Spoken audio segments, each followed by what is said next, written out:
Mama heard the voice and shivered.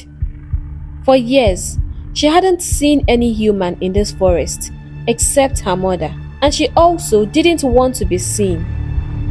She hid behind the trees.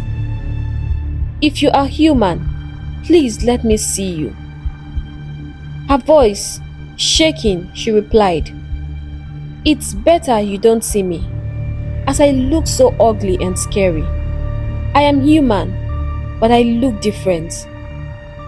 The prince laughed. "I don't look any better either. In fact, I'm sure you can't even look worse than me." Once upon a time, in a kingdom that was very beautiful and set on the hills of the eastern part of Nigeria, there was a very large and rich kingdom called the Aba Kingdom. This kingdom was full of happy people, colorful flowers, and tall trees that whispered in the wind. In this lovely kingdom lived a woman named Nkoli. Nkoli was known by everyone for her stunning beauty and her big, kind heart. She had a smile that could light up the darkest night and hands that were always ready to help. Everyone in the village loved her deeply and spoke wonderful things about her. If anyone needed help, Nkoli was always there. If someone was hungry, she would share her food with them. Even if she didn't have much herself, she was very generous and always tried to make others happy. When she was ripe for marriage, Nkoli got married to Nduka, who was famous in the village for playing the flute. His music was so beautiful that it made people dance and smile. When Nkoli and Nduka got married, the whole village was very excited. They celebrated with singing, dancing, and lots of delicious food and gifts. Everyone wished them a life full of happiness and good fortune. The villagers loved Nkoli so much and wanted to see her happy every single day. A few months after Nkoli and Nduka got married, something beautiful happened to them. Nkoli found out she was going to have a baby. This news brought so much joy to her and her husband, Nduka. They were over the moon with happiness. The entire village shared in their joy and celebrated with them. Everyone was excited and couldn't wait to meet the new baby. The villagers loved Nkoli so much and wanted to show her how much they cared. They showered her with love, gifts, and all kinds of help because she had always been so kind and generous to everyone. As Nkoli's baby grew inside her, her body started to change. She began to have unusual cravings for food.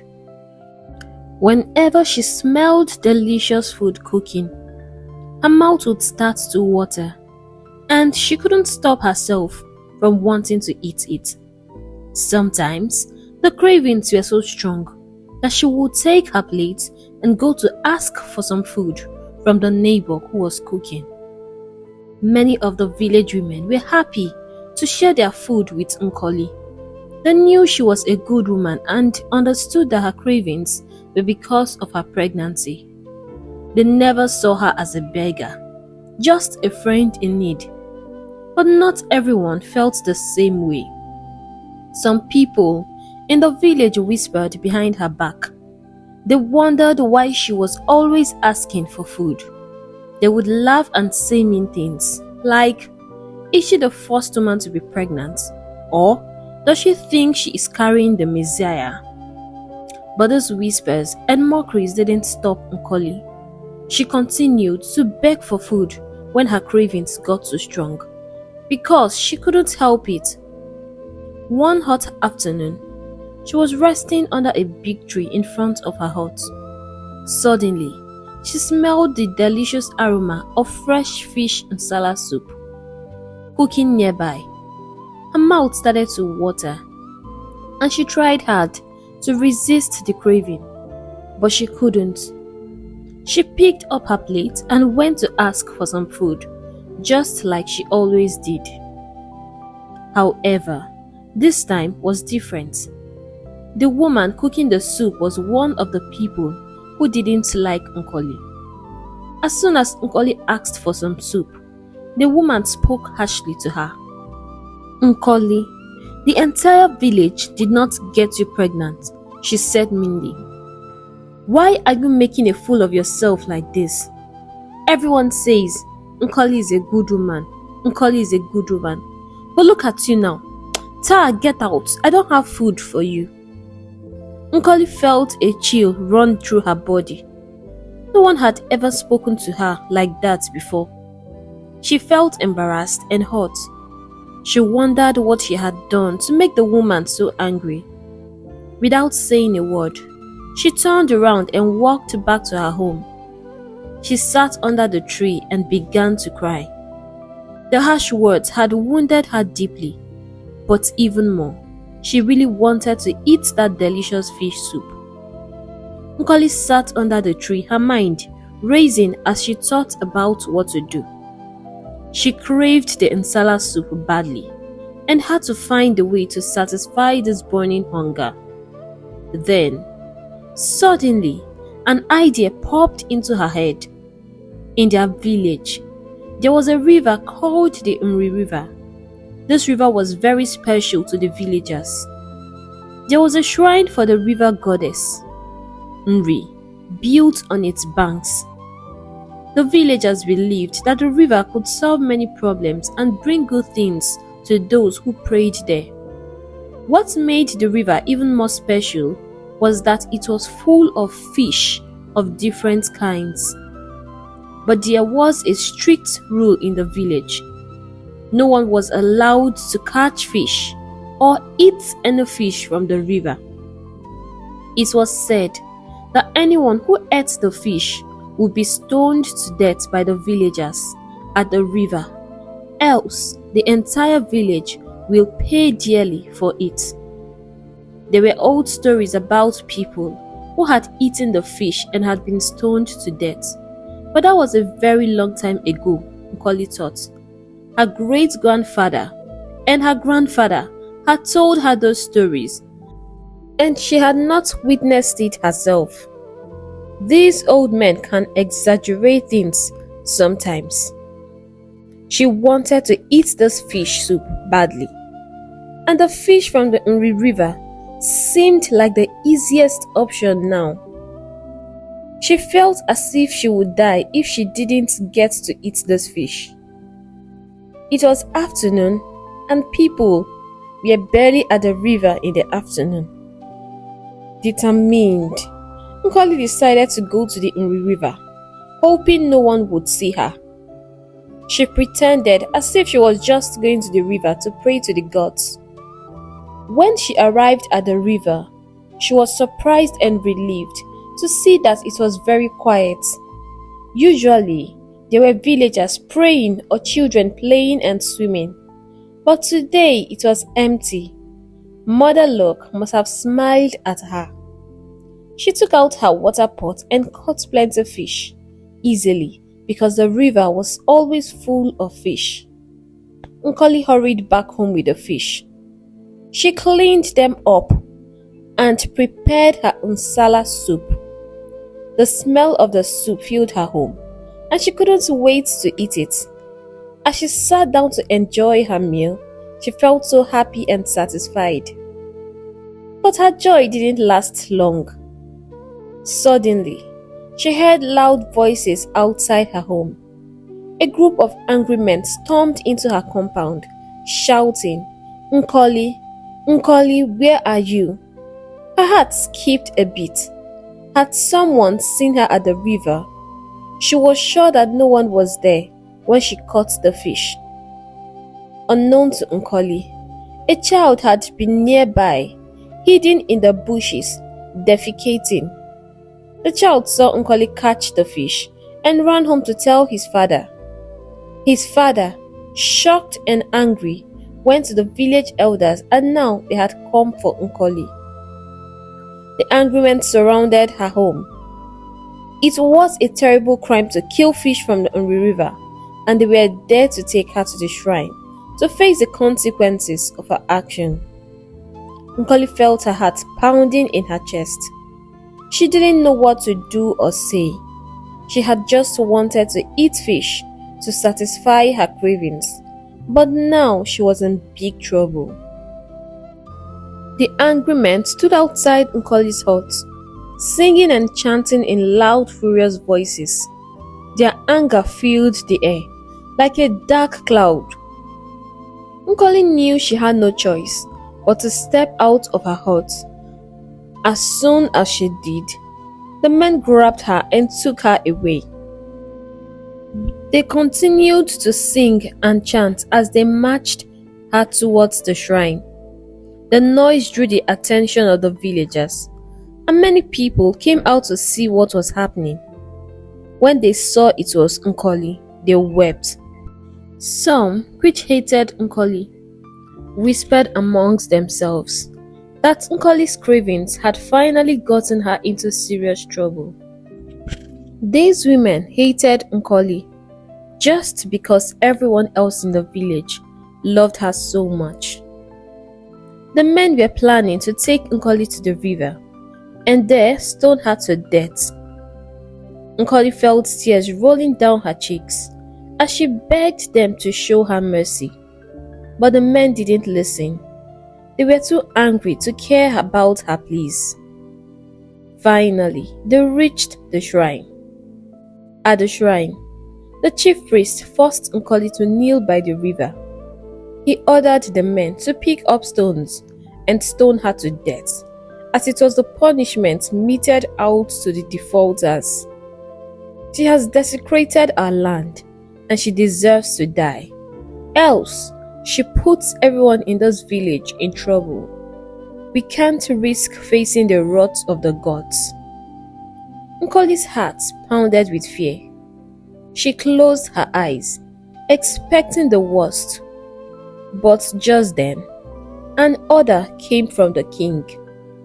The king had heard what was happening and had sent a messenger with a command to spare Nkoli's life.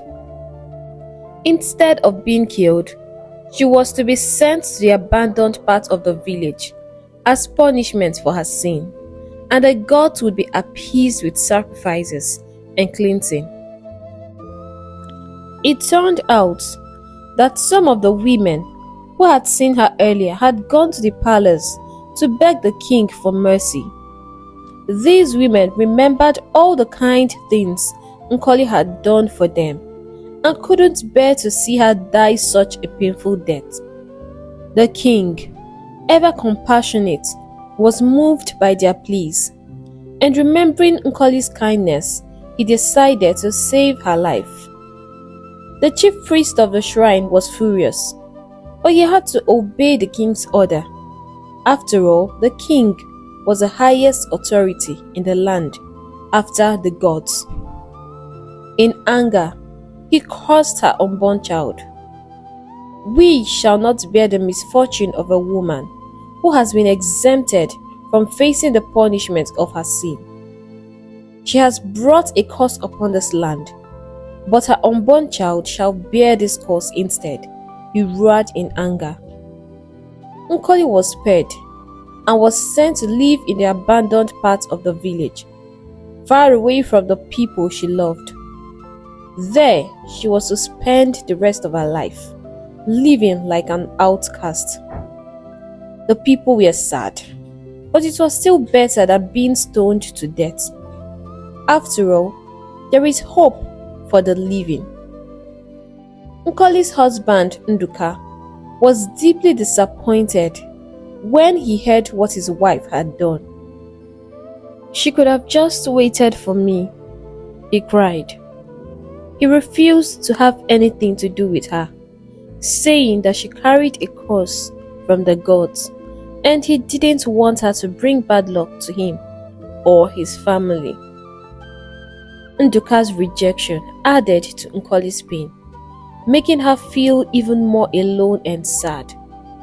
Every day, she would sit in front of her small hut, crying and regretting ever allowing her cravings destroy the happy life she had built.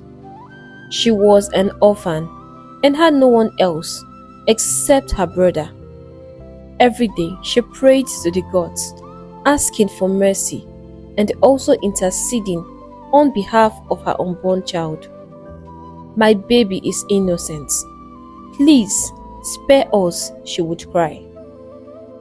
In the abandoned part of the village where Nkoli now lived, a few of her friends still sneaked out to visit and help her in their own small ways. But it was not often. Most of the time, Nkoli was alone facing the challenges of her new life all by herself. As her pregnancy progressed, it became harder for her. She was nearing her delivery date and had no one to support her during this painful and difficult time. Nkoli would often sit and cry for hours, feeling utterly alone and rejected by the world. She always reminded herself that she was the root cause of her misfortune.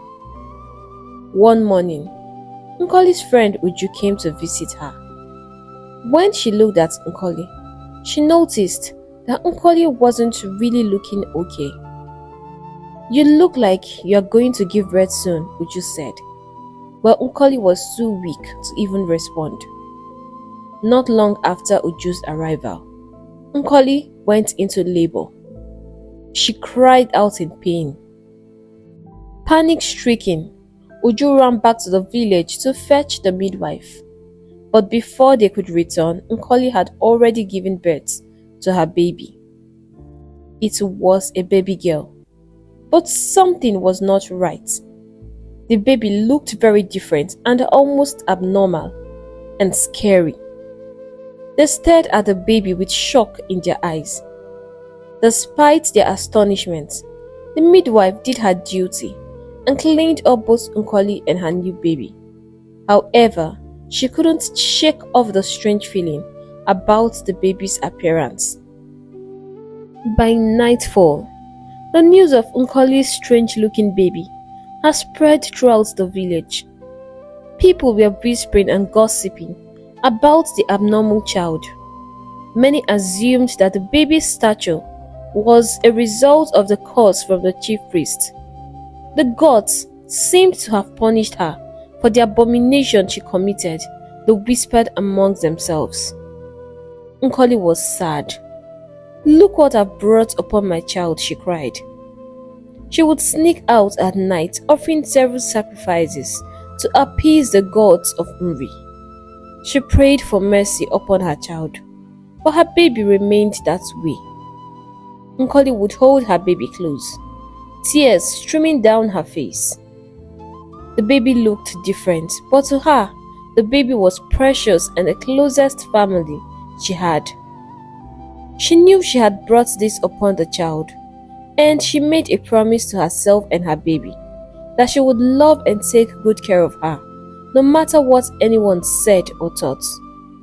Your limitations would never stop you from being what you were destined to be.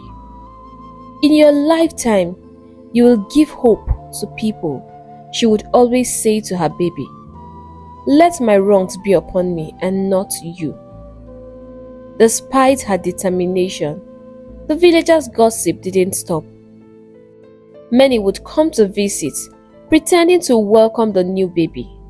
But in reality, they just wanted to see if the rumors were true. They would stare at the baby, their eyes wide with curiosity and judgment. Nkoli could feel their whispers and sneers, but she tried her best to ignore them.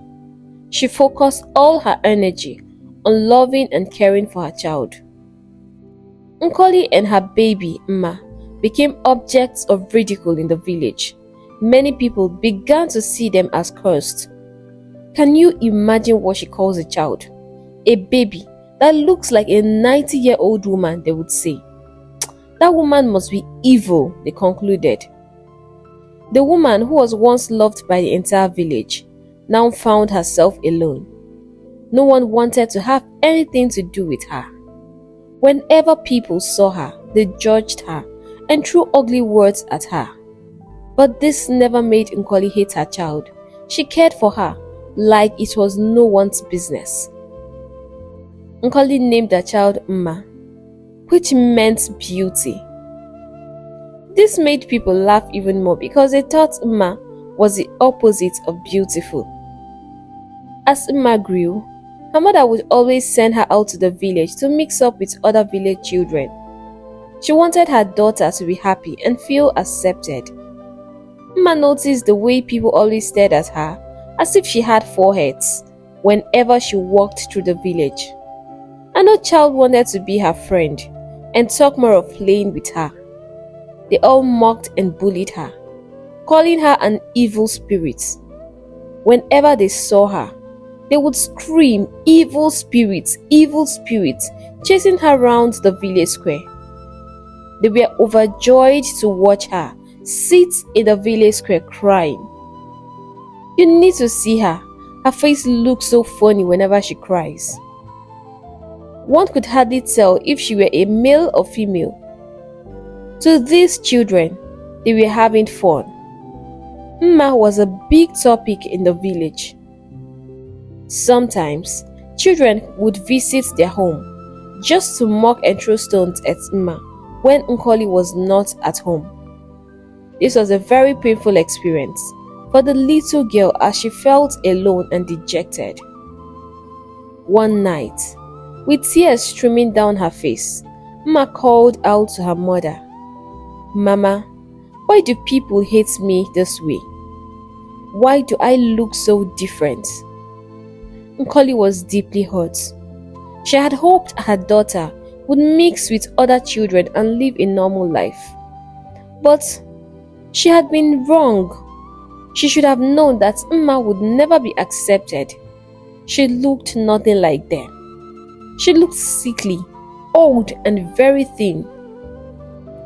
As she listened to her daughter's painful words, she held her hands and looked deep into her eyes.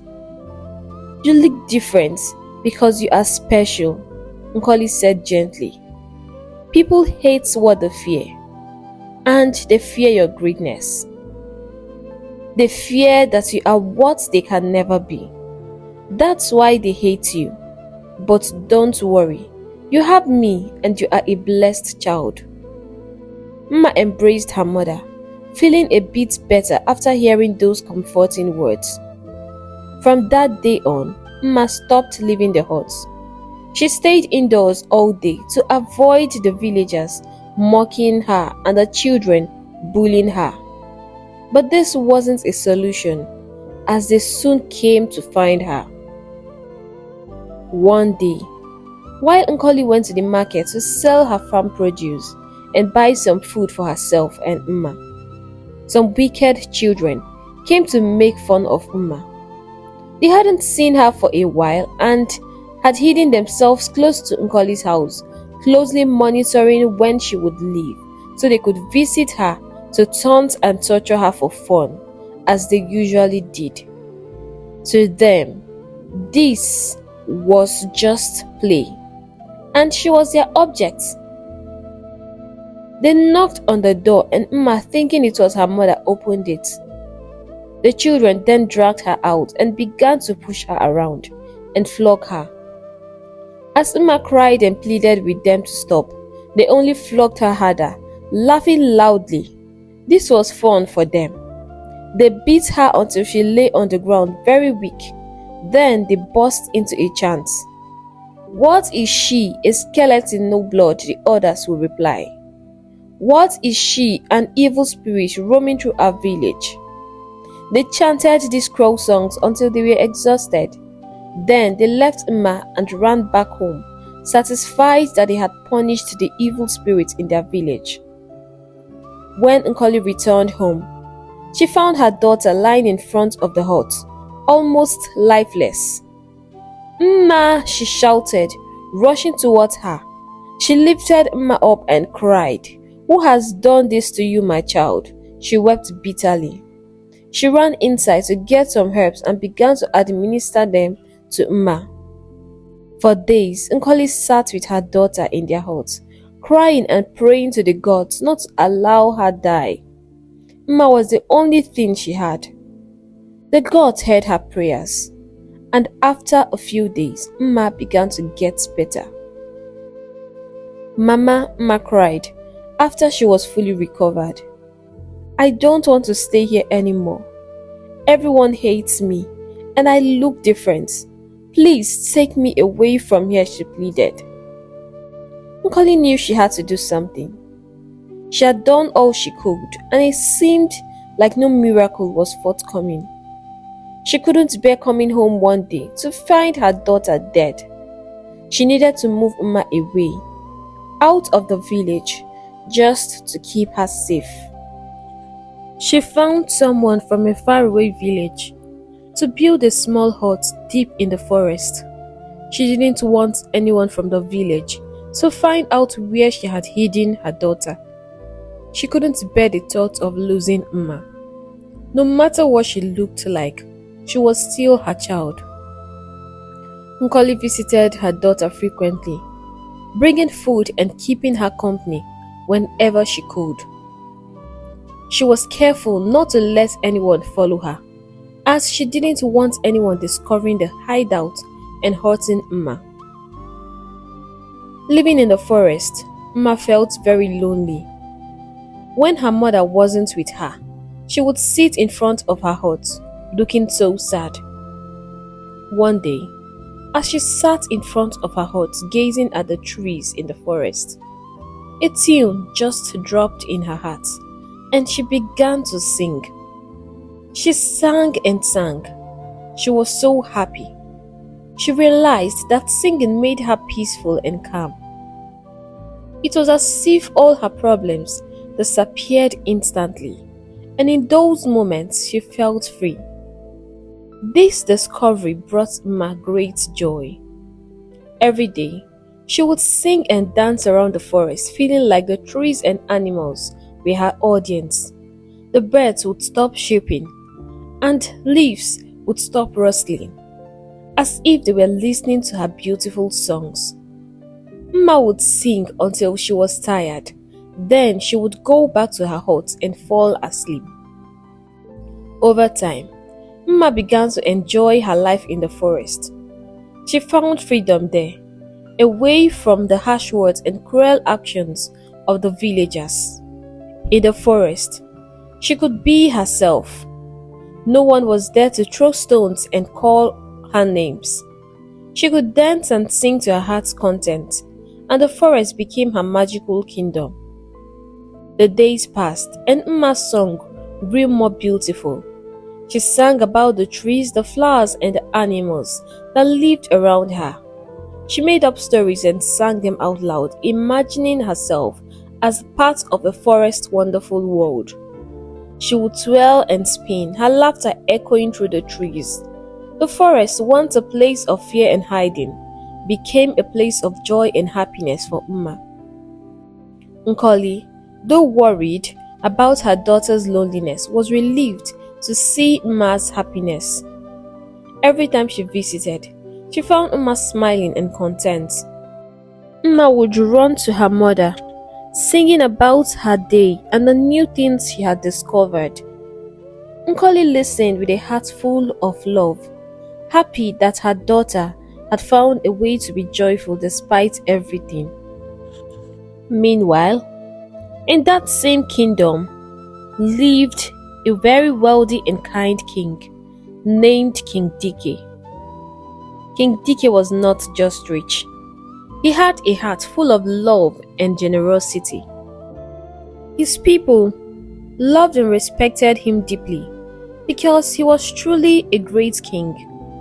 He always listened to their problems and tried his best to help everyone. Under King Dike's rule, the entire kingdom flourished. This means that everything grew and became better. The fields were full of healthy crops. The markets were busy with people selling and buying goods, and the rivers were clear and full of fish. The villages in the kingdom experienced rapid and visible growth. Houses were built, schools were established, and the roads were well maintained. Even the smallest village in the kingdom was not neglected. King Dike made sure that every single village, no matter how small, got the attention it deserved, and help is needed. King Dike loved to travel around his kingdom to see how his people were doing. He would ride in his grand chariots, waving to everyone he met. The villagers would cheer and wave back, feeling very proud to have such a wonderful king. He would stop to talk to the children, asking them about their studies and dreams. He would listen to the elders, respecting their wisdom and learning from their experiences. He was married to a stunningly beautiful woman named Oji. The king and Queen Oji loved each other deeply, and their love was evident in everything they did. They ruled the kingdom together, and the king never made any important decision without first discussing it with his beloved queen. Their partnership was strong and filled with mutual respect and support. The king and queen were overjoyed when they had their first child, a son whom they named Ralu. He was not only their first child, but also their only child. Despite many attempts, Queen Oji was unable to conceive again after Ralu's birth. However, the king loved his queen so much that he refused to take another wife, even though it was customary for kings to have as many wives as they wanted, especially if they wanted more heirs. His love for Oji was unwavering, and he valued her above all else. Ralu was the apple of their eyes. They cherished him and did everything they could to raise him properly and protect him. Ralu grew up surrounded by love and care. He had a curious mind and a brave heart, always eager for new adventures. From a young age, he was fascinated by the world beyond the palace. The king and queen were always very protective of him because he was their only child and the heir to the throne. But Prince Ralu would often beg his parents to let him go out and explore the kingdom. He loved touring the village, talking to the people, learning about their culture and riding through the forest. The king and queen, understanding their son's adventurous spirit, allowed him to explore under the watchful eyes of trusted guards. One of Prince Ralu's favorite places was the quiet forest. He loved the tall trees, the chirping birds, and the peaceful rivers. He felt a special connection with nature. The sound of the flowing water and the rustling of leaves made him feel calm and happy. He would often sit by the rivers, watching the fish swim and listening to the gentle sounds of the forest. Prince Ralu also loved the mountains. Oh, how he loved those mountains! He loved climbing them and sitting at the top, admiring the beauty of his kingdom. From the mountain, he could see everything: the villages, the forests, and the rivers. He felt like he was on top of the world. In the evenings, he would sit there quietly, watching the sunset and enjoying the breathtaking view. The beauty of the kingdom spread out before him and made him feel incredibly happy.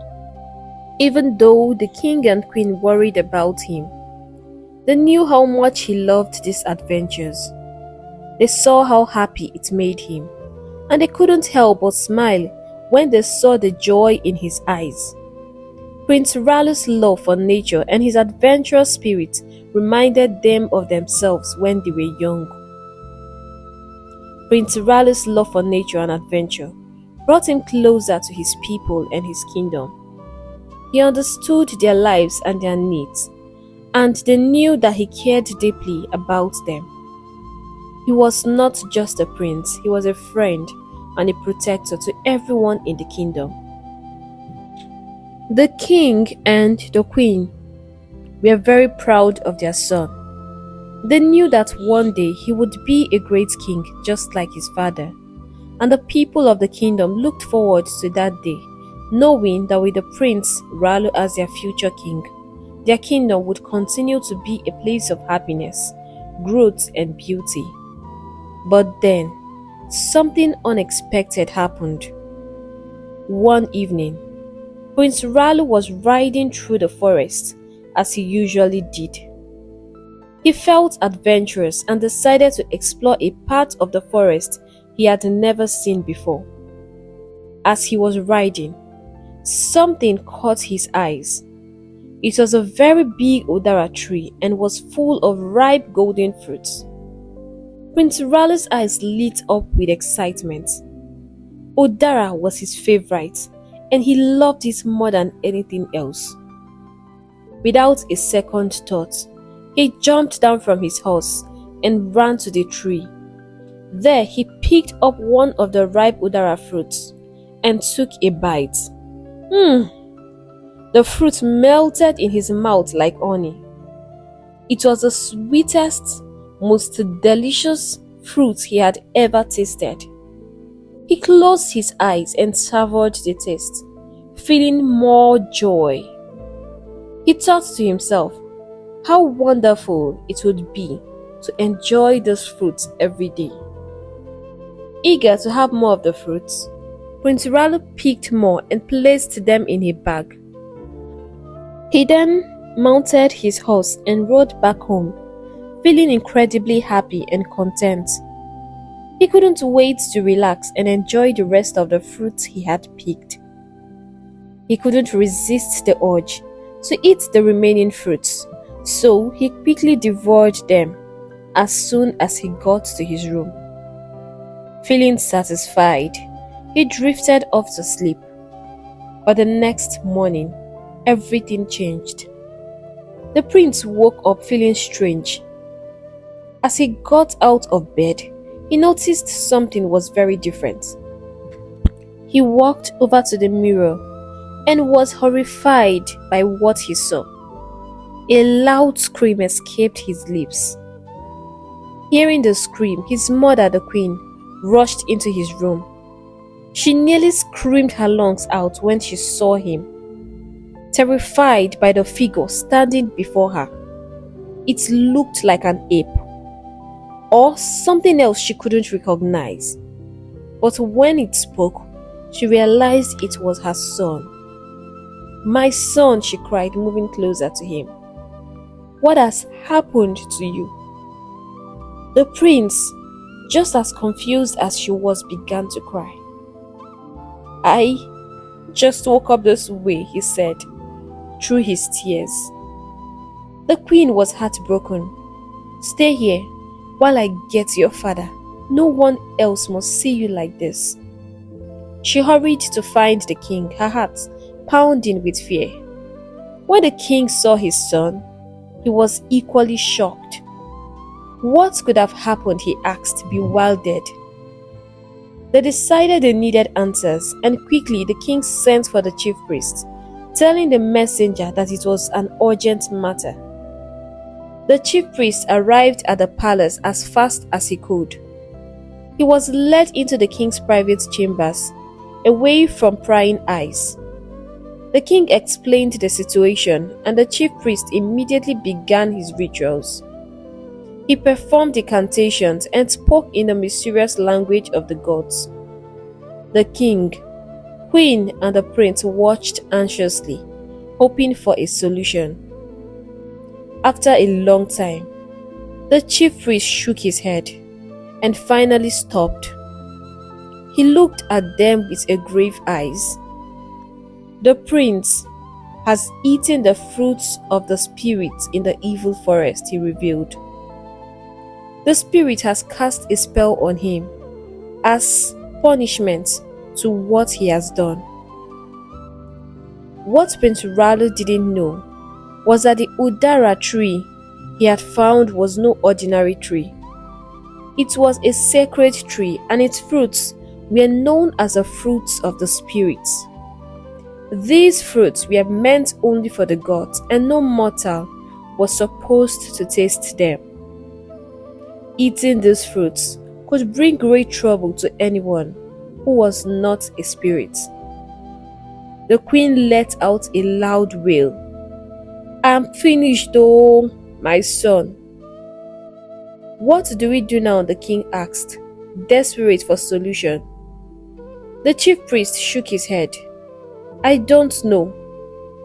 The gods have refused to say anything else.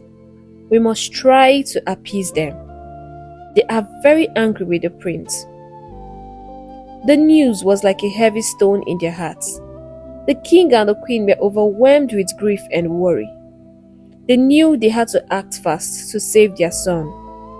The queen hugged the prince lightly, her tears wetting his monstrous face. The king, trying to stay strong, decided they would prepare offerings and perform rituals to calm the spirits of the forest. The days passed, and the palace was filled with the sound of prayers and ritual.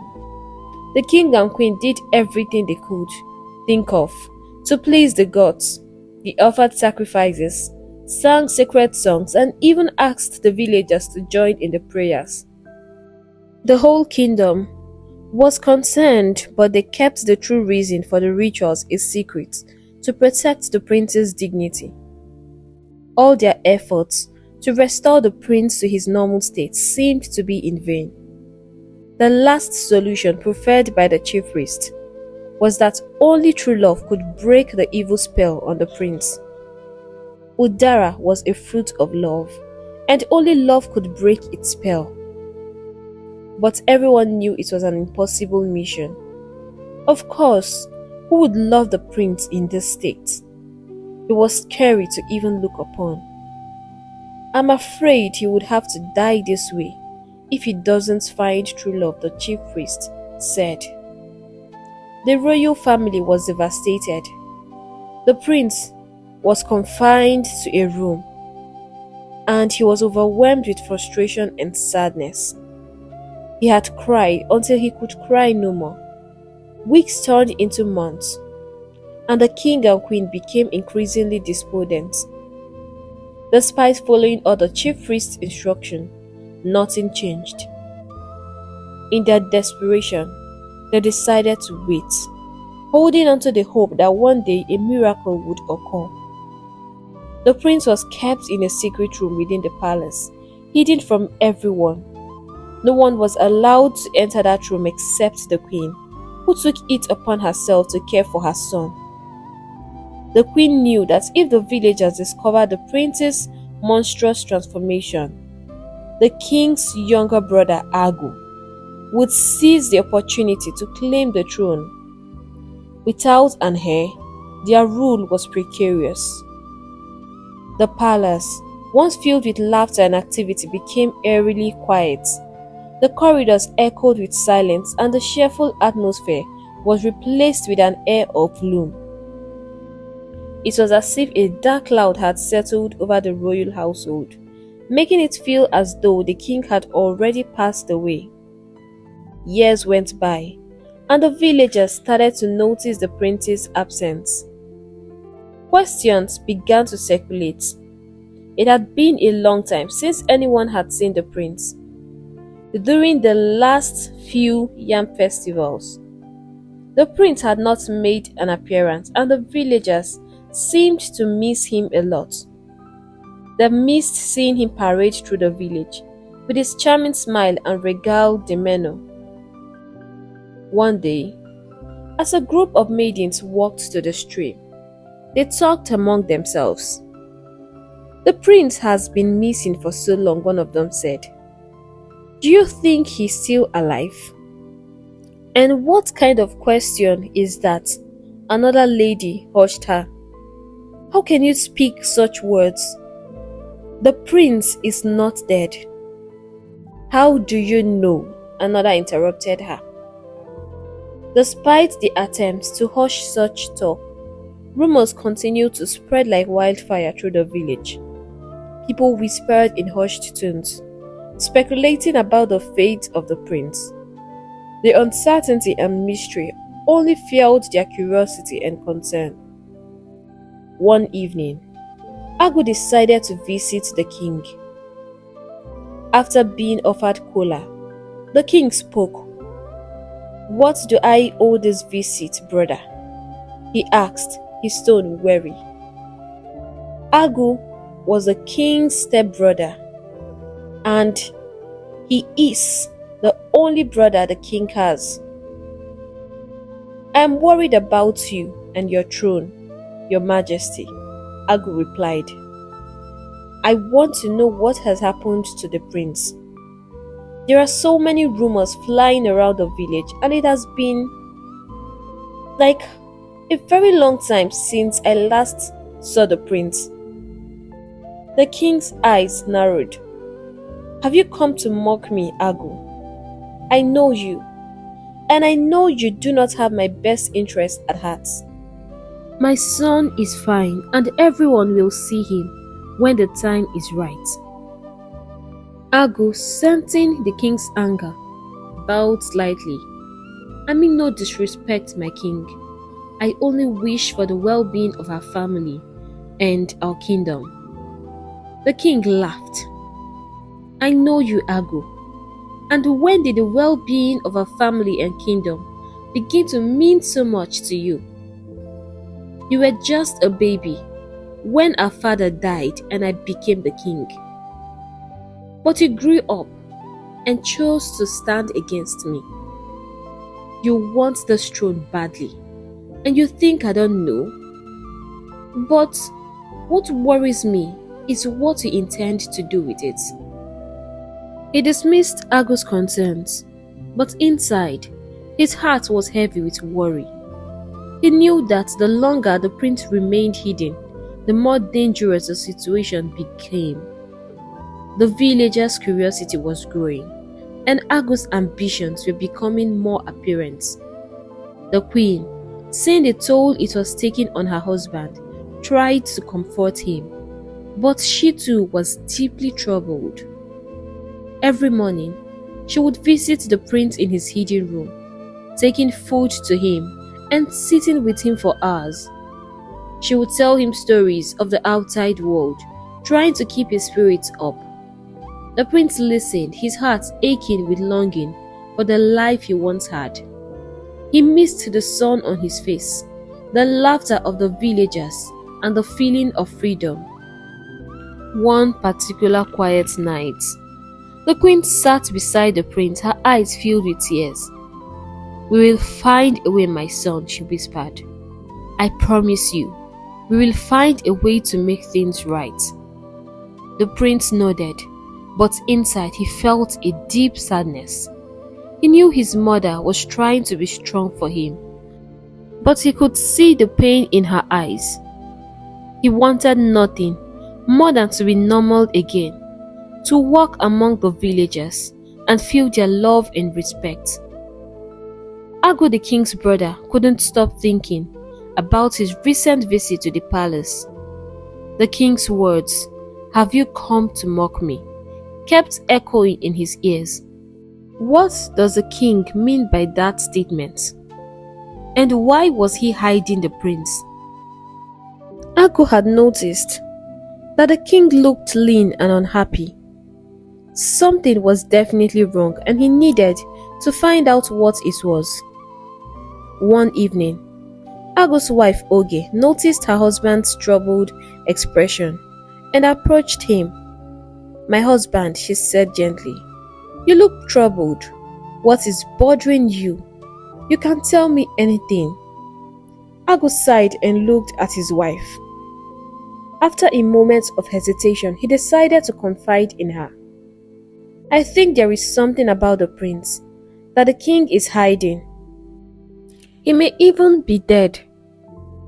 Oge's eyes widened with excitement.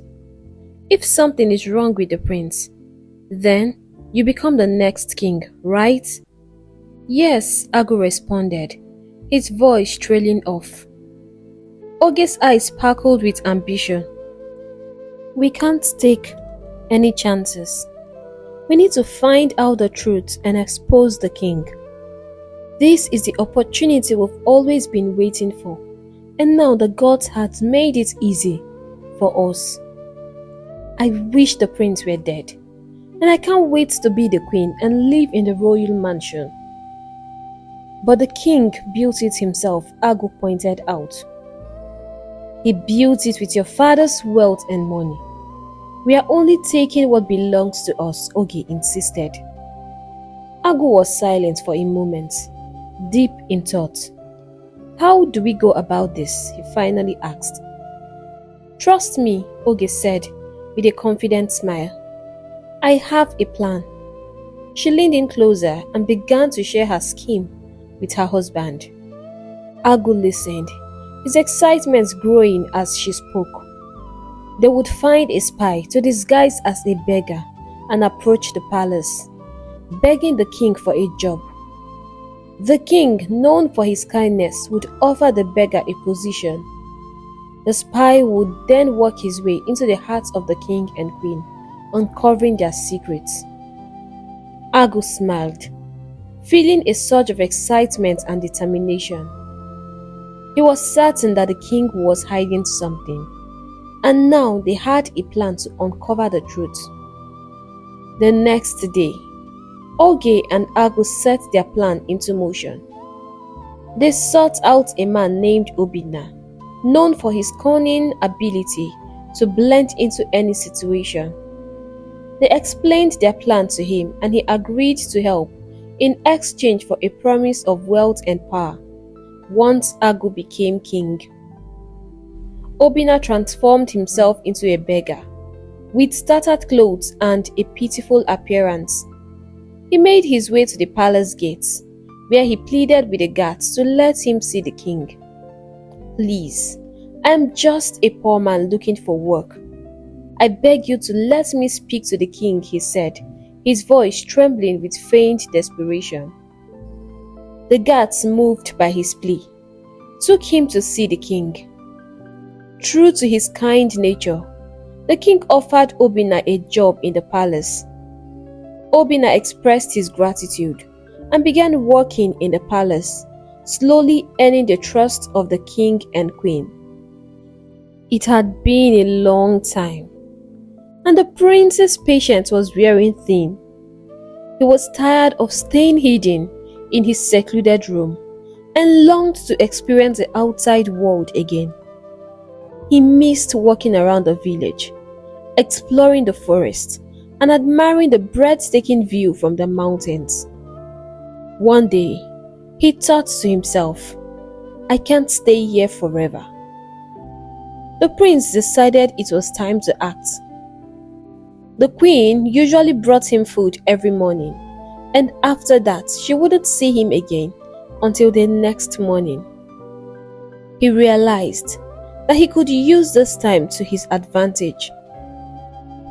When the palace was quiet, he would sneak out through a hidden passage in the palace wall and escape into the forest. He had been confined for 15 years, and he couldn't bear it any longer. The prince began sneaking out of the palace to enjoy nature as he used to. The first time he stepped into the forest, the feeling was overwhelming. He couldn't contain his excitement. He missed the outside world so much and wished he could explore everywhere all at once.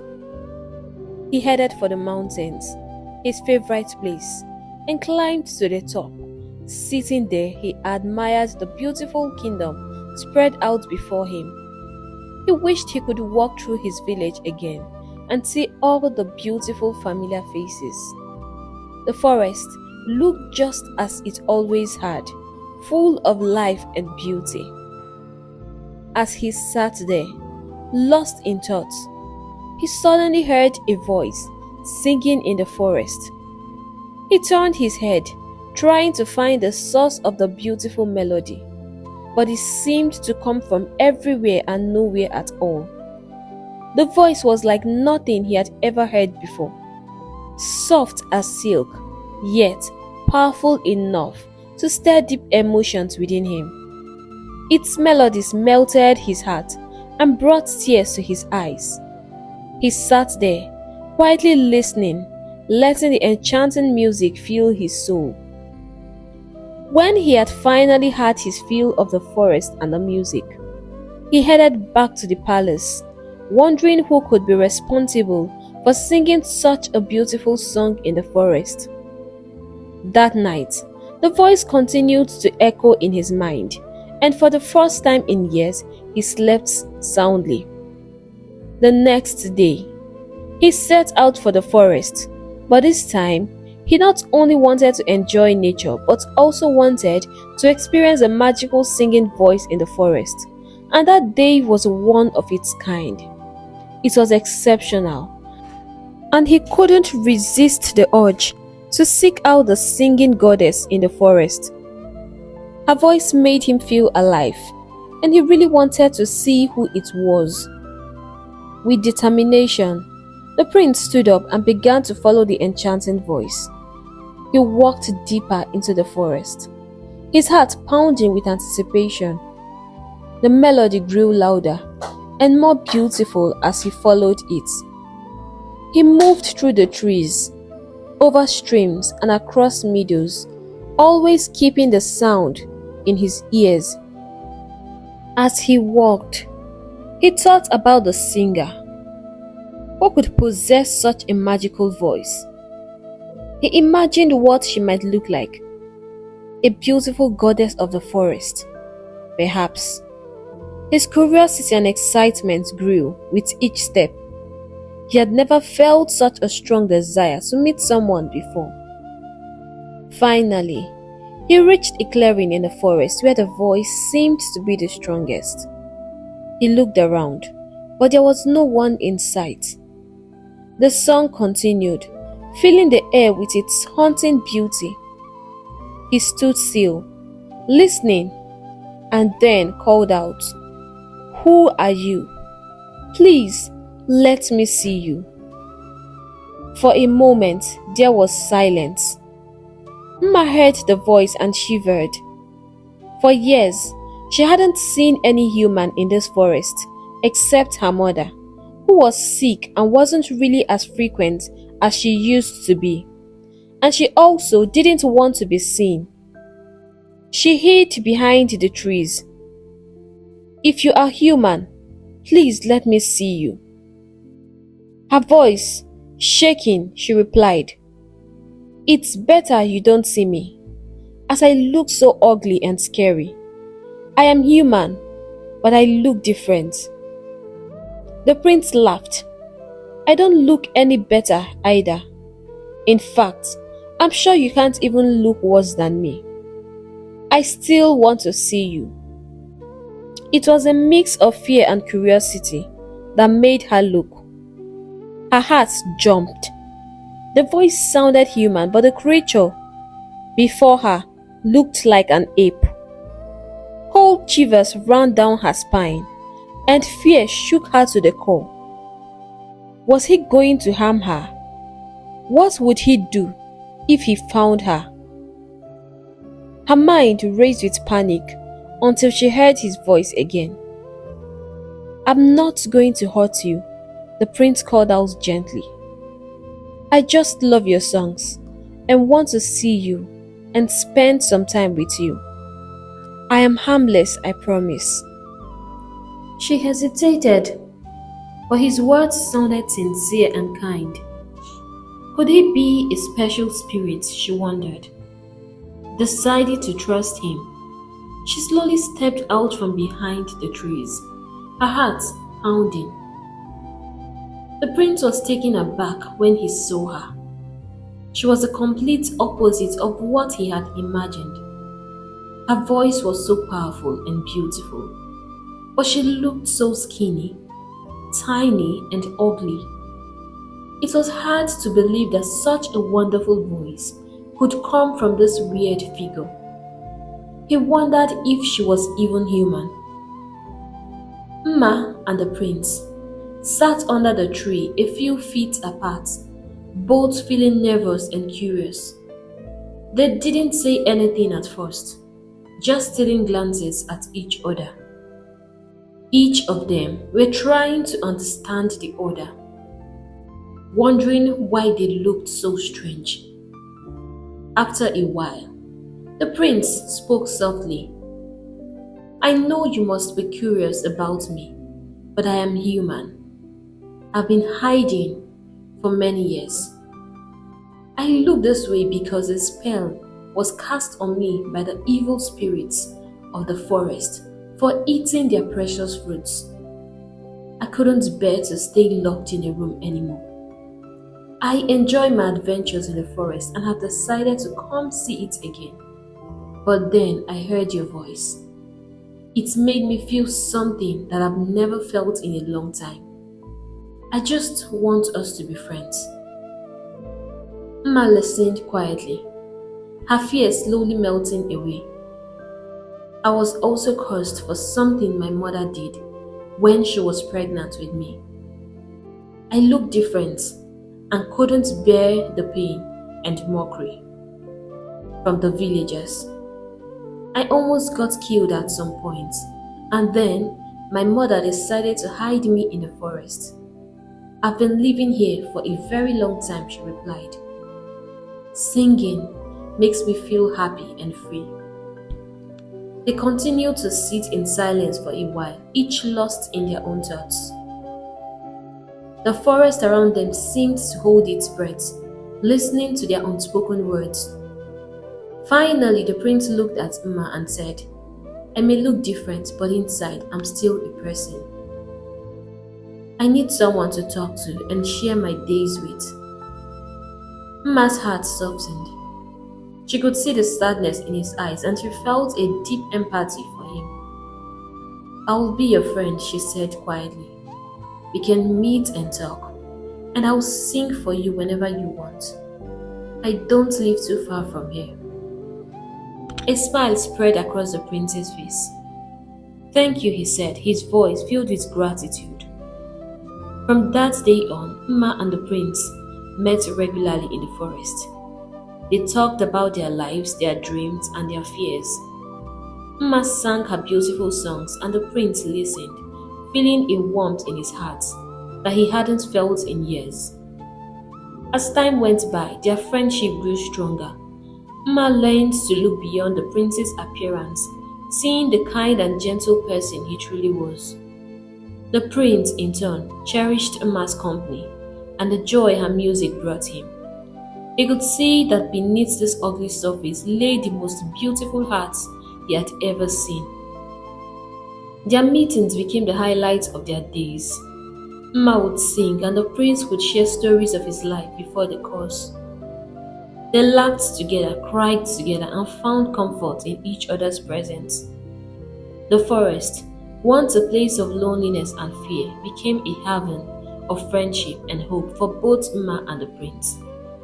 They found in each other a bond that transcended appearances, a connection that brought light into their lives. Meanwhile, the spy Obinna was very busy trying his best to win the hearts of the king. Obinna was a very skillful flute player. Whenever he noticed that the king was sad, he would go to the palace and play his flute. The sweet soothing music touched the king's heart always and helped him calm down. Obinna was always trying his best to make the king happy. Sometimes he would tell funny jokes that made the king laugh. Other times he would tell the king interesting stories or offer him words of encouragement. Obinna was just too kind, and the king grew to love him very much. The king could hardly finish a sentence without mentioning Obinna. I love that young man so much. He always makes me happy, and I wish he was my son, the king said to the queen one day. But the queen was not happy. I do not like that young man, she said. He is good and all, but I see the way his eyes moves around everywhere. Don't you think he's here on a mission? We do not know him from anywhere, and suddenly he's here, being all nice and perfect. The king laughed. Honey, I think you are stressed out and worry too much. I'll call Obinna to play his magical flute so you can feel better. Obinna is God sent to us, and you think too much. This was how the king dismissed the queen's concerns, and Obinna continued his evil assignments in the palace. He was so good at it. Obinna's plans was to get as close to the king as possible. He used his charm and musical talents to gain the king's trust. Every day, he would find new ways to please the king. He brought flowers from the garden, prepared special teas, and even helped the king with his daily task. The more Obinna did, the more the king adored him. The queen, however, continued to observe Obinna with suspicion. She watched him closely, noticing the little things that seemed off. His eagerness to please, his constant presence, and the way he seemed to know just what to say and do. She couldn't shake the feeling. She couldn't shake the feeling that there was more to Obinna than met the eye. But then, she couldn't force her instincts on her husband. He loved and trusted Obinna so much, and she just prayed he was right. One evening, the king had a particularly rough day. He was worried about the kingdom and the mysterious absence of his son. Obinna noticed the king's distress and immediately brought out his flute. He played a soft, calming tune that filled the room with peace. The king closed his eyes and let the music wash over him, feeling all his worries melt away. After the performance, Obinna sat by the king and said, "Your Majesty, you are a great king and your people love you, and you have done so much for the kingdom. Sometimes, even the greatest need to rest and trust that everything will be all right." The king smiled and patted Obinna on the neck. "Thank you, Obinna. Your words and music always bring me much comfort. I don't know what I would do without you." "Yes, Your Majesty," Obinna continued, his voice gentle. "My father, before he died, would always say to me that even the strongest sometimes need comfort. You can tell me anything whenever you feel like it. I'll be here to support you." The king was silent as tears rolled down his cheeks. "I have worked so hard to build this kingdom and I can't bear to lose it," he said, his voice heavy with emotion. Obinna pretended to be confused. "Why would you lose your kingdom?" he asked. But before he could get an answer, the king stood up abruptly and ran into his private chamber, leaving Obinna alone. Meanwhile, Prince Ralu and Mma continued their friendship in the forest. Mma would sing and dance around the trees, her voice filling the air with beautiful melodies, while Ralu sat nearby enjoying her songs. The music brought him a sense of peace and took away his troubles. When Mma wasn't singing, Ralu would take her up the mountains and they would sit together watching the village below. This thrilled Mma as she hadn't seen her village for 15 years. The sight of it filled her with indescribable excitement.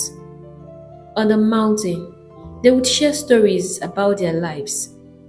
Ralu felt deep sorrow when he heard how Mma had been bullied by the village children. Despite their growing closeness, Ralu kept his identity as a prince a secret from Mma, fearing it might change their friendship. One evening, the king sat in his palace feeling especially weary and sent for Obinna to play his flute. Obinna, eager to please, came in immediately and began playing and praising the king. That day, his performance was exceptional and the king's spirits were lifted. After he finished, the king asked Obinna to sit by him. The king then opened up, sharing his deepest secret, one known only by himself, the queen, and the chief priest. Obinna was shocked by what he heard. Tears rolled down his cheeks as he held the king's hand. "Your Majesty, I'm so sorry to hear this. This must be too much for you to bear, but be strong. I pray a miracle happens." The king smiled weakly. "I fear we've done our best and nothing has worked," he said. They both sat in silence, the king worrying about his kingdom and Obinna processing what he had just learned. That night, under the cover of darkness, Obinna sneaked out to the palace to meet with Agu, the king's brother. He relayed everything he had heard. Agu was astonished. "You mean the prince now looks like an ape?" he asked, a grin spreading across his face. He laughed excitedly. "This is great news. For this job well done, I will pay you more." Obinna nodded, feeling a mix of excitement and guilt. "When I become the king," Agu boasted, "I will make you my chief advisor.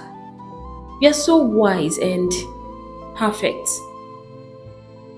The plan was working perfectly, but seeing the king's pain or clothes had stirred something inside Obinna.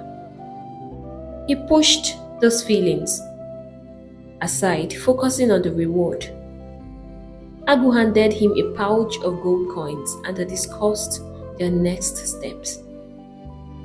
As days passed, Obinna continued to charm the king and gather more information, while Ralu and Mma's bond grew stronger in the forest. Ralu cherished his time with Mma, finding solace in her presence and her songs. Mma in turn found joy and companionship in Ralu, though she still didn't know his true identity. The king had grown so fond of Obinna that one day, during one of their usual discussions, he looked at Obinna with great affection and said, "I wish you were my son, or that there was a way I could just adopt you. I love you so much. You are so wise and you've been a great help to me. From now on, you are no longer a servant in this palace." Tears welled up in Obinna's eyes, but inside, his mind was racing. A brilliant yet greedy idea struck him. If the king were to adopt him, he could become the next king. He would have more riches than Agu had ever promised him. His eyes gleamed with ambition and greed as he realized the opportunity before him. He needed a plan. He had worked hard to gain the king's trust, and now it was time to be rewarded handsomely. That night, Obinna couldn't sleep. He lay awake dreaming of his future as a new king and the immense wealth he would acquire. An idea began to form in his mind. He would betray Agu and reveal his secrets to the king. This would eliminate Agu as a threat, and the king would banish him from the village. Obinna chuckled to himself, pleased with his cunning idea. "I'm so smart," he said. Unknown to Obinna, Agu had already taken steps to secure his own power. Firstly, he had met with the village elders and shared the secrets about the prince with them. He bribed them with many coins and promised them greater rewards if they supported his claim to the throne. "It is my turn to be king, since the current king has no heir," Agu declared. On the day of the new yam festival, the whole village will learn the truth and the king will be ashamed. "When I become king, I will build you all modern houses and give you vast lands. All I ask for is your support." Agu was manipulative and persuasive. How can the king hide the truth about his son? "From even you, the elders," he questioned. "He has fooled everyone, showing no regard for you." The elders, swayed by Agu's words and bribes, agreed to support him. They repeatedly asked him if he was telling the truth about the prince, and Agu assured them he was. The new yam festival was only a few days away, and Agu had chosen that day to disgrace the king and dethrone him if he did not present the prince. He didn't fully trust Obinna and felt that Obinna might betray him. So, from the beginning, he had planted a spy to monitor Obinna's actions in the palace. She was a girl, and her name was Amaka, a beautiful palace maiden who had caught Obinna's eye. Obinna had even promised to marry her once he had enough money, and left the palace. That night, Obinna, feeling overjoyed by his impending success, drank a lot of palm wine and went straight to Amaka's chamber. She welcomed him warmly and offered him more drinks. As Obina became intoxicated, he let slip his wicked plan. Agu thinks he's smart, he laughed. But I'm smarter. The king loves me so much now and he sees me as his son. I will get Agu out of the picture and become the king. Then you will be my queen. Amaka smiled as she poured him more wine, but inside she was calculating. The next day she reported everything to Agu. Furious but determined, Agu realized he needed to act quickly to neutralize Obina. He couldn't afford to let his plan be ruined. Agu thanked Amaka profusely. He had promised to make her his second wife once he secured the throne. He began plotting his next move. He was going to use Obina's betrayal to his advantage. He was going to eliminate him before he ruined all his plans, and he needed to act quickly. Meanwhile, Obina continued to enjoy the king's favor. The king showered him with gifts and privileges, seeing him almost as a son. Obina felt invincible, unaware of the storm brewing around him. The New Yam Festival was just 2 days away, and it was usually a very big event in the village. There were lots of masquerades of different kinds, lots of music, dances, foods. The villagers would dress in the most beautiful attire, and the palace was always bustling. It was a great event that kept everyone in high spirits. Agu could not stop smiling. He just couldn't wait to see the king broken and publicly embarrassed. He had sent for Obina, and he sat in front of his hut patiently waiting for him. When Obina arrived, Agu told him he had discovered some gold in a part of the forest and needed them both to find a place to hide it. We could sell it and make enough money out of it, he said to Obina. He knew Obina was greedy, and this was a good bait to trap him. Obina was excited in his heart. He thought to himself that since he was going to eliminate Agu, he would have all the gold to himself. He would be the richest king that ever lived. When they got to the forest, Agu showed him a spot and asked him to dig it. As Obina bent to dig, Agu took out a machete and cut off Obina's head. He dug the soil and buried him there. There was one more thing he needed to do. There was no point keeping Prince Ralu alive. Obina had told him that he usually sneaked to the forest every day. He was going to hire a hunter to trail him, kill him, and then bring his dead body to him. Agu was bloodthirsty and wanted power badly. He needed no one to stand on his way of becoming the king. Plus the expression on the king's face when he sees the dead body of his monstrous son would be the highlight of the event. He wanted to see him cry like a baby. His plans worked out smoothly. He got a hunter from another town and paid him handsomely. That evening, the prince was heading to the forest as usual, excited to meet with his now best friend Mma, when he heard gunshots. It pierced deep into his belly, and 2 more bullets came and knocked him down. He lay lifeless on the floor. Mma heard the first gunshot and ran out. She hid behind the tree and watched. She almost screamed when she saw Ral slump into the ground. She waited, and when she heard no more sounds and footsteps, she ran out and held Ral. She cried, her voice echoing through the forest. "Please don't leave me," she begged, holding him and hoping he would come back to life. Her heart shattered into pieces.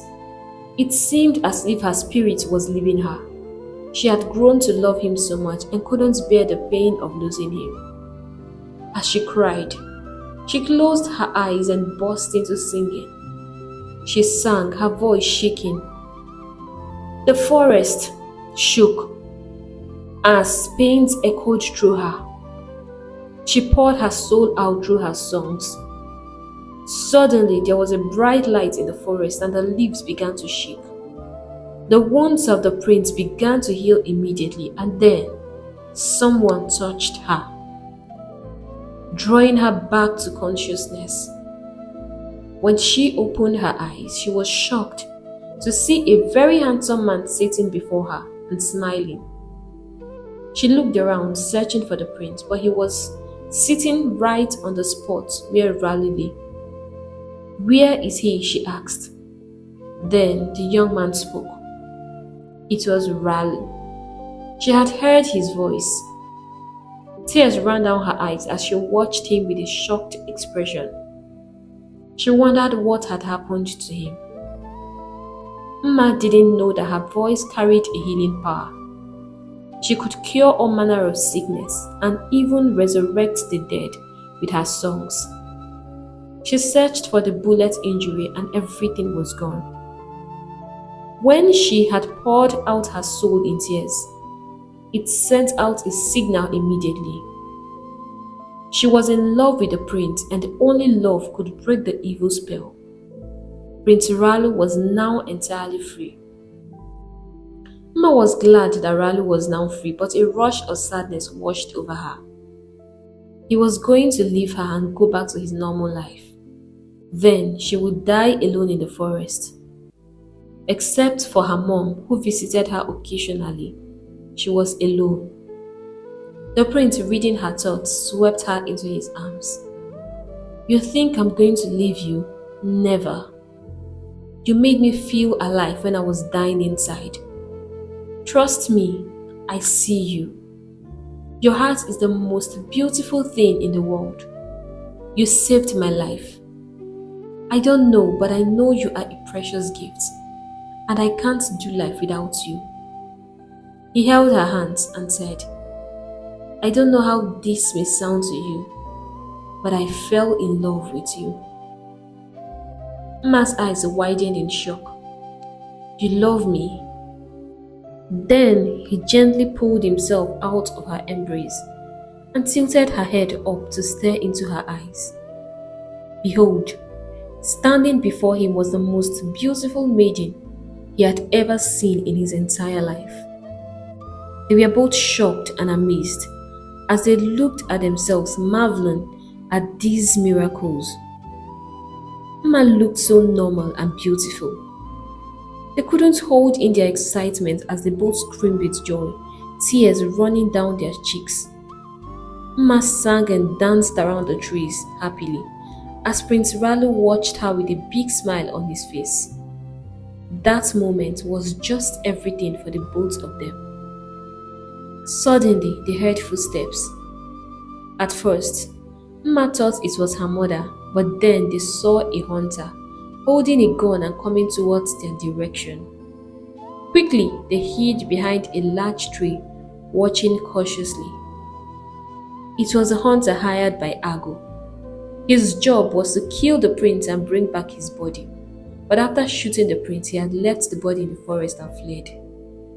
Ago was furious. "What evidence do I show the villagers? How do they believe me? Are you trying to ruin my plans? I swear by the gods, if you don't find that body before the festival, I will kill you myself. You know what I'm capable of." Ago's ruthless threats terrified the hunter. He scrambled back into the forest, scared of what Ago might do to him. It was either he found the body or he faced certain death. The hunter returned to the spot where he thought he had shot the prince and searched frantically. He looked around the bushes and under the trees, but there was no body. Fear gripped him. What had happened? Did an animal come and eat him quickly? "I'm finished," he exclaimed, placing his hands on his head. He sat on the ground and cried out in despair. Suddenly, the prince approached him. "Young man," he called out. The hunter, startled, looked up to see the prince holding his gun. In his panic, the hunter had dropped his gun on the floor, and the prince picked it up. The prince could see the fear in the hunter's eyes. He was the same man who had shot him. "Please, have mercy on me," the hunter pleaded with the prince. "And why should I do that?" the prince asked, "seeing that you almost killed me?"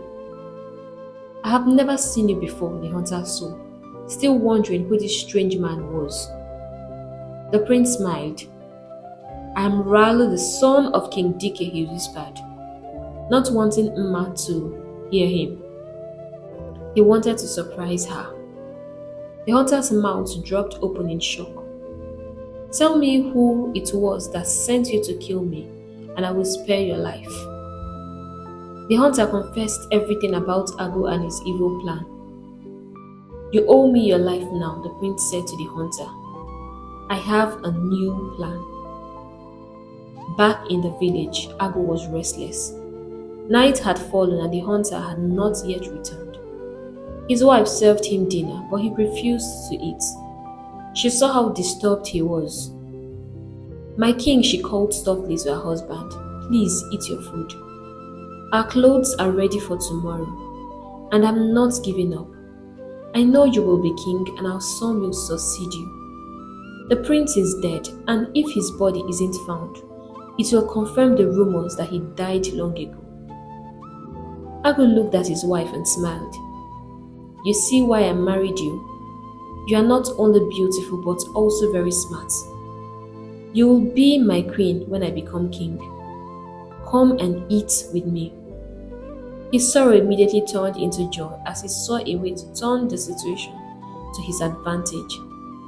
They both ate, filled with anticipation for the next day's event. Meanwhile, Prince Ralo and the hunter were putting their plans into action. The next morning, the village was alive with excitement for the New Yam festival. The palace was bustling with preparations. Agu, confident that the prince was dead, was ready to make his move. He planned to publicly embarrass the king and take the throne for himself. At the festival, the villagers gathered in their finest clothes, the air filled with music and smell of delicious food. Agu waited for the perfect moment to reveal his claim. He had the elders on his side, convinced by his promise of wealth and power. As the festivities reached their peak, Agu stood up and called for everyone's attention. "My fellow villagers," he began, "I have a great announcement to make." Just then, the hunter who had been hiding in the crowd stepped forward, feigning excitement. "Agu," he called out, "I have found the body of the prince. You can move on with your original plan. The king will be so shocked." Agu's eyes glistened with excitement as he felt luck was finally on his side. He cleared his throat and addressed the crowd. "My people, for 15 years we have not seen our prince. And the law of our land states that the king must present an heir after 30 years of his reign. It is true we know the prince, but where is he? This year marks the 30th reign of the king, and for the past 15 years the king has kept us in the dark regarding the prince's whereabouts. We need to be assured that our kingdom is in good hands, and that its continuity is guaranteed. If the prince is alive, let the king tell us now. If he is alive, let him show us the prince. And if not, I, Agu, will show you what our prince looks like and prove that this man we call king is not worthy of our trust. He is just selfish." The king became terrified, his heart pounding so hard. It felt like it might leap out of his chest. This was going to be the biggest disgrace he had ever faced. To make matters worse, the prince was missing. They had discovered his absence that morning, but had decided not to raise an alarm until after the ceremony. Could it be that Agu had kidnapped the prince? The thought chilled him to the bone. The queen was equally terrified, her face pale with fear. Seeing the fear in the king's eyes, Agu felt a surge of excitement. This was more than he had hoped for. He could only imagine the chaos that would ensue when the body of the monster prince was revealed to the people. After a pause, Agu spoke again. "You've seen it, my people. Since the king won't tell us anything about the prince, relax. May I present to you the prince of our kingdom, Prince Ralu."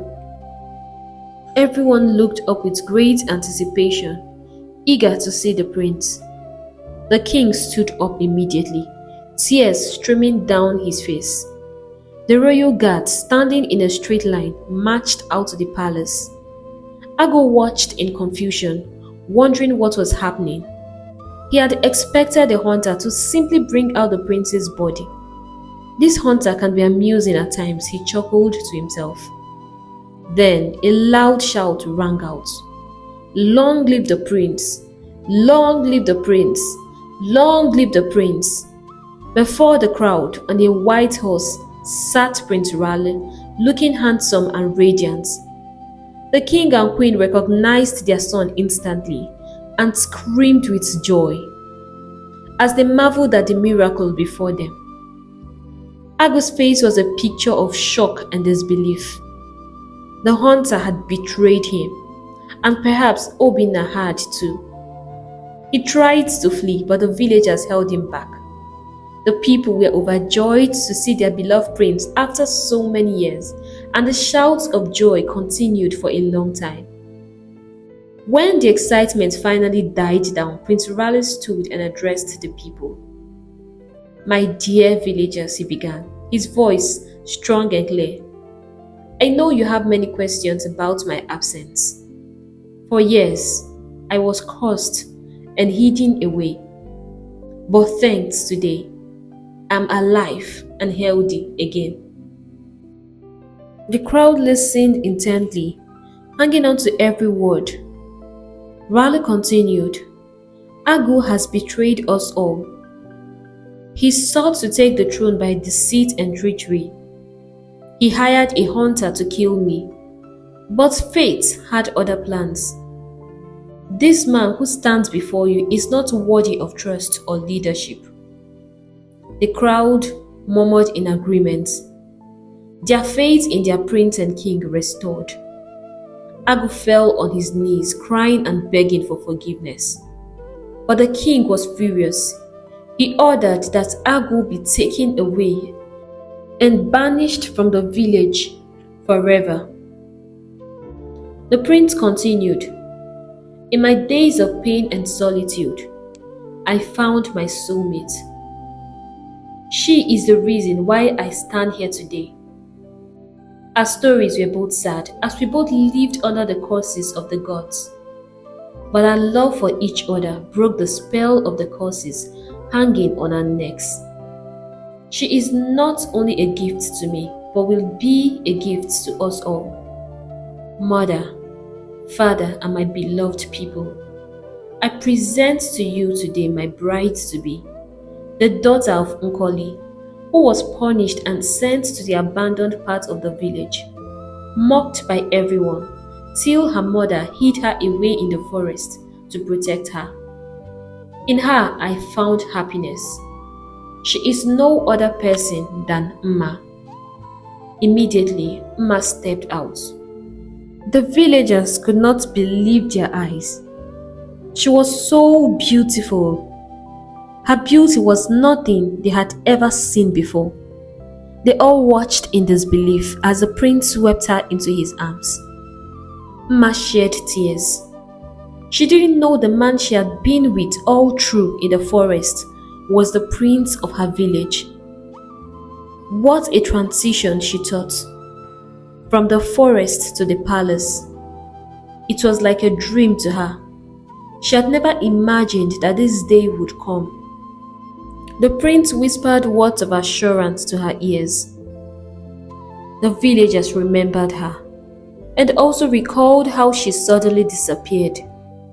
Today, she has appeared to be the bride of the prince. Life indeed has a way of dealing with and teaching us things we need to know. And they regretted how they had all treated Nkoli and abandoned her when she needed them the most. No child is a waste indeed, they whispered amongst themselves. And then there was a shout of joy. It was a new dawn in the land, and the villagers will have and enjoy their happy kingdom once again. Nkoli could not contain her joy when she heard the good news, and the king ordered immediately that she returned to the village, giving her a beautiful house to live in as a payback. He was glad she was not stoned to death many years ago. If not, his son would have died a monster, and he would have lost his throne to his evil brother. He wondered how many lives this tradition may have ruined, and how many great destinies may have been lost through this evil practice. He had to put an end to this evil tradition immediately.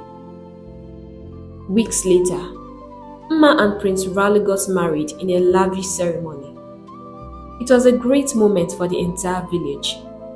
This was indeed a celebration of true love, after which they all lived happily ever after. Hey besties! Thank you for watching this amazing story. I know it's very long, but I noticed you guys do not like the part 1, part 2 series stuff, so I decided to put everything in one video, and it took me a lot of time. I hope you enjoy watching it as much as I did enjoy making it. And if you are watching from this channel and you have been enjoying my stories, I want you to hit the subscribe button and turn on the notification bell so that you get notified whenever we post new stories. Thank you for your support and your amazing comments. I love them so much, and they give me so much hope and encouragement and support. Thank you guys. Thank you so much. Right now, I'll have to go and see you in the next story. Bye!